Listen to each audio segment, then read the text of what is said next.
नमस्कार मंडळी. आजच्या व्हिडिओमध्ये तुमचं मनपूर्वक स्वागत. आशा करते की तुम्ही सगळेजण जिथे कुठे असाल तिथे स्वस्थ असाल, मस्त असाल, खात पीत असाल, आयुष्य जगत आणि एन्जॉय करत असाल. तर आणि जर नसाल तर कधी ना कधीतरी मस्त आणि स्वस्थ होऊनच जाल. तर चला आजचा हा व्हिडिओ मी स्टार्ट करते. ह्याच्यामध्ये मी काही टिप्स देणार आहे की सोफा कसा सिलेक्ट करावा. ह्याच्या महत्त्वाच्या टिप्स मी ह्या व्हिडिओमध्ये शेअर करणार आहे. पहिलं येतं की सोफ्याचा पर्पज काय आहे, सिटिंग अरेंजमेंटचा पर्पज काय आहे, टोटल घरामध्ये किती माणसं आहेत पहिली हे काउंट करा, आणि तुमच्याकडे किती गेस्ट येत जातात हे काउंट करा. किंवा समजा तो घरासाठी नसेल, तो ऑफिससाठी असेल, किंवा तुमचा कोणता तरी बिझनेस आहे आणि तिकडे लाउंजिंग पर्पजसाठी असेल, तर त्या सोफ्याचा पर्पज काय आहे. पहिली ही गोष्ट येते, सिटिंग अरेंजमेंटचा पर्पज काय आहे. दुसरी गोष्ट, किती लोकांची सिटिंग अरेंजमेंट क्रिएट करायची आहे. घरामध्ये जर गेस्ट येत असतील तर त्याच्यासाठी तुम्हाला सोफा बेड, एक डे बेड पण चालू शकतो, जो सोफा जो बेडमध्ये कन्वर्ट होतो ओव्हरनाईट गेस्टसाठी. किंवा तुम्हाला ॲज अ फॅमिली एक एक्स्ट्रा स्पेस हवी आहे बसायला, तर तुमच्यासाठी 3 सीटर सोफा किंवा तुमच्यासाठी एक सेक्शनल जो सोफा काउच असतो तो पण वर्क होऊ शकतो. तर ही दुसरी गोष्ट की पर्पज काय आहे. ठीक आहे. दुसरं झालं हे. तिसरं येतं की तुमच्या लिव्हिंग रूम किंवा तुमची जी स्पेस आहे, हॉलवे आहे, ऑफिस आहे, किंवा घराची लिव्हिंग रूम आहे, फॅमिली रूम आहे, टीव्ही रूम आहे, जे काही, तर त्याचं डायमेन्शन काय आहे. तुमच्याकडे एक मेजरिंग टेप नेहमी असायला हवी घरामध्ये कधी पण. तर तुम्ही नेहमी पहिल्यांदा तुमची जी स्पेस आहे ती मेजर करा.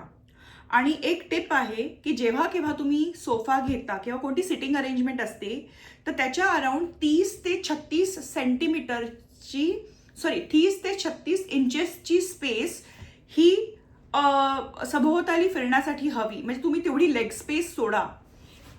ही एक महत्त्वाची टिप मला तुम्हाला द्यायची आहे.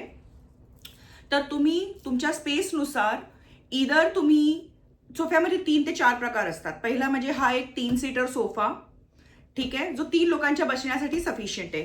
ह्याची जी सीट आहे ती थोडी डीप असायला हवी.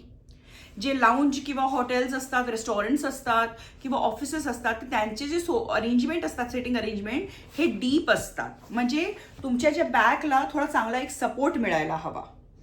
ठीक आहे. पहिली ही गोष्ट.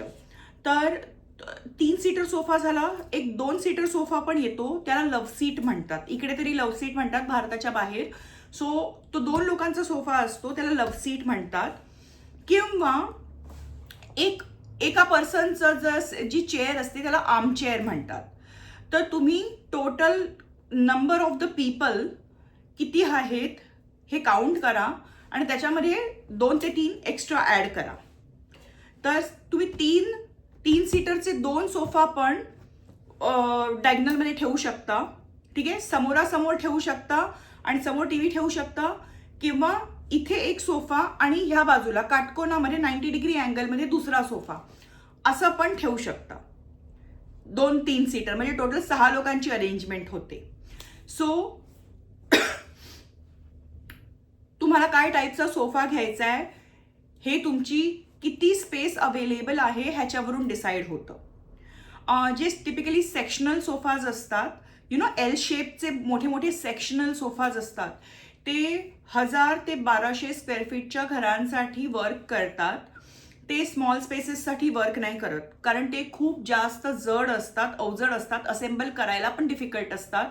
किंवा तुम्ही जरी भारतामध्ये असाल आणि बाहेरून जरी तुम्ही आणले तरी तुम्हाला जर काही कारणाने त्या घरातून मूव्ह करायचं असेल किंवा तुम्हाला दिवाळीच्या दिवसांमध्ये समजा क्लिनिंग करायचं असेल तर ते सोफा क्लीन करायला, एल सेक्शनलचे सोफा क्लीन करायला खूप डिफिकल्ट जातं. त्याच्यामुळे फर्निचर हे नेहमी, ही एक महत्त्वाची टिप मी तुम्हाला देते की फर्निचर हे नेहमी लाईट वेट असावं, त्याचं वजन कमी असावं, अति जड फर्निचर असू नये. त्याच्यामुळे म्हणजे ते मूव्ह करताना ना छातीला खूप त्रास होतो, असं म्हणजे प्रेशर येतं. कोणी पण असू देत, जेंट्स असू देत किंवा लेडीज असू देत. तर ही एक मला तुम्हाला टिप द्यावीशी वाटली.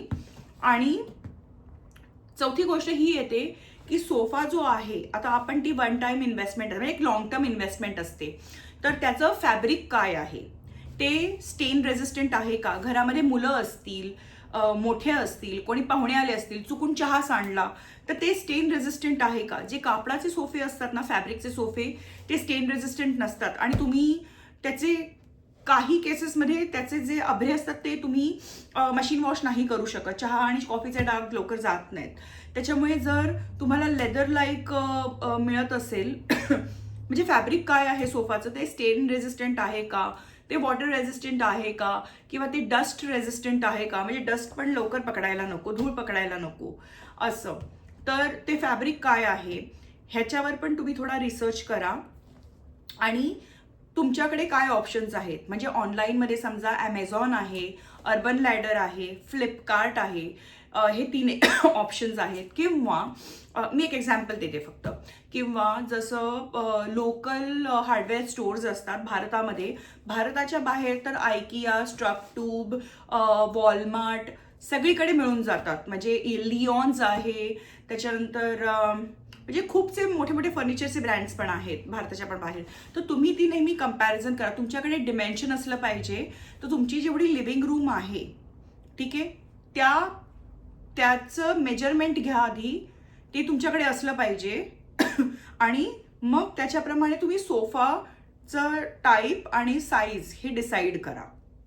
छोट्या रूमसाठी बल्की सोफाज वर्क होत नाहीत आणि मोठ्या स्पेससाठी खूप छोटे सोफा पण वर्क होत नाहीत, लॉंग सोफाज वर्क होतात. तर तुम्ही त्याप्रमाणे सिटिंग अरेंजमेंट डिसाईड करा. सो ह्या माझ्या काही महत्त्वाच्या टिप्स होत्या. आणि ऑफकोर्स सगळ्यात शेवटचं येतं बजेट. डेफिनेटली तुम्ही नेहमी तुमचं जे काही बजेट असेल त्याच्यामध्ये तुम्ही 20% मायनस करा आणि ते तुमचं रिअलिस्टिक बजेट ठेवा. त्यामुळे डील्स कोणत्या तुमच्या इथे येतात, किंवा लोकल फर्निचर शॉपमधून जर तुम्ही भारतामध्ये घेत असाल तर तुम्हाला त्याच्यामध्ये काय काय मिळतं आहे, म्हणजे त्याच्यामध्ये तुम्हाला वॉरंटी मिळते का, त्याच्यामध्ये म्हणजे त्या सोफ्याचे कुशन कव्हर्स आहेत किंवा सोफ्याचं काही पार्ट डॅमेज झाला तर ते लोक तुम्हाला दुरुस्त करून देतील का, कुठे पण, म्हणजे इंडियामध्ये म्हणा किंवा इंडियाच्या बाहेर म्हणा. तर ह्या सगळ्या गोष्टी, वॉरंटी आणि गॅरंटी, की कोणते पार्ट रिप्लेसेबल आहेत, त्याच्यावर किती इन्शुरन्स आहेत, त्याच्यावर किती डॅमेजचं कॉम्पन्सेशन आहे का नाही, या सगळ्या गोष्टी तुम्ही विचारात घेऊन मग तुम्ही सोफा किंवा सिटिंग अरेंजमेंट ही डिसाईड करा आणि विकत घ्या. तर ह्या होत्या काहीशा व्हिडिओमध्ये आजच्या टिप्स. जर तुम्हाला हा व्हिडिओ आवडला असेल तर लाईक, शेअर, सबस्क्राईब करा किंवा कमेंट करा. मी अशा ऑन द स्पॉट ज्या माझ्या डोक्यामध्ये आल्या या व्हिडिओच्या दरम्यान त्या टिप्स शेअर केल्या. जर तुम्हाला असं वाटत असेल की ह्याच्यामध्ये मी काही पॉईंट मिसिंग केला आहे तर कमेंटमध्ये तुम्ही ॲड करा. तर चला आपण भेटूया आता पुढच्या व्हिडिओमध्ये. तोपर्यंत जर भारतामध्ये असाल तर शुभरात्री, आणि भारताच्या बाहेर असाल तर शुभ सकाळ. नमस्कार.